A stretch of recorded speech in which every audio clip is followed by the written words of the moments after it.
might be a time when you want to change the MAC address of your network adapter. And if you want to know how, make sure to watch this video tutorial on how to change your computer's MAC address in Windows. So for the first method, you can use Technicium.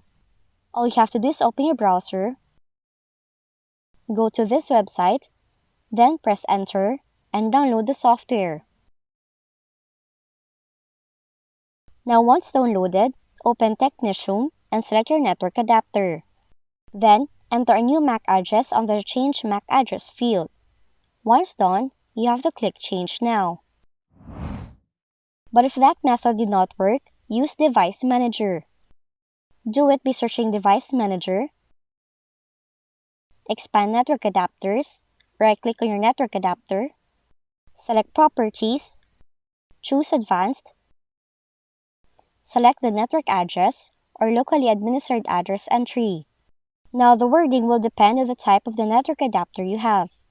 Then, you have to click the radio option to enable the value field.